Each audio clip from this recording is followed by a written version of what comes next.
Hi, ഈ നമ്മുടെ തളിപ്പറമ്പ് മെമ്മാറയിലെ നോമ്പ് തുറ സ്പെഷ്യലായിട്ടുള്ള കുറേ വിഭവങ്ങളായിരുന്നു. ആ വിഭവങ്ങൾ എന്തൊക്കെയാണെന്ന് ജസ്റ്റ് നിങ്ങളൊന്ന് കാണിച്ചു തരാം. അവിടെ വെറൈറ്റി ആയിട്ടുള്ള കുറേ ഐറ്റംസ് ഉണ്ടായിരുന്നു നോമ്പ് തുറയുടെ ഭാഗമായിട്ടും. അതിൻ്റെ അകത്തുള്ള മെയിനായിട്ടുള്ള കുറേ ഐറ്റംസാണ് ഞാനിപ്പോൾ നിങ്ങളെ കാണിക്കുന്നത്. ശരിക്കും നല്ല രീതിയിൽ നല്ല ടേസ്റ്റ് ആയിട്ടുള്ള വെറൈറ്റി ആയിട്ടുള്ള കുറേ ഐറ്റംസ് ഇവർ കൊണ്ടുവരാൻ ട്രൈ ചെയ്തായിരുന്നു. നല്ല ഐറ്റംസ് ഉണ്ടായിരുന്നു. ക്യാരറ്റ് പോള ഉണ്ടായിരുന്നു, അതിൻ്റെ അകത്ത് പക്കവട ഉണ്ടായിരുന്നു, വെജ് സമൂസ ഉണ്ട്, സമൂസ ബംഗാളി സമൂസ ഉണ്ടായിരുന്നു, അതുപോലെ chicken samosa, chicken cutlet, roll, ilayada,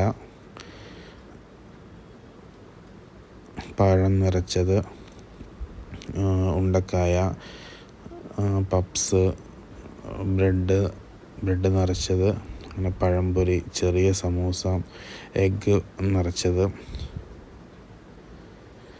പരിപ്പ് വട, പഴംപൊരി, പപ്സ്, അങ്ങനെ വെറൈറ്റി ആയിട്ടുള്ള കുറേ കായപ്പോള, അങ്ങനെ കുറേ ഐറ്റംസൊക്കെ കൊണ്ട് നല്ല സമ്പുഷ്ടമായ രീതിയിൽ നോമ്പ് തുറയ്ക്ക് പറ്റി. പഴംപൊരിയൊക്കെ നല്ല ഐറ്റംസ് ആയിരുന്നു.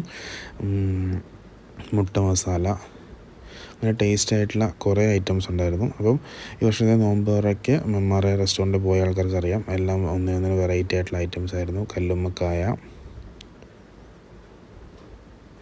കുമ്പിളപ്പം, കൽമാസ്, എഗ് പപ്സ്, എഗ് പത്തൽ, ഉണ്ടപ്പുട്ട്, ബ്രെഡ് പോക്കറ്റ്,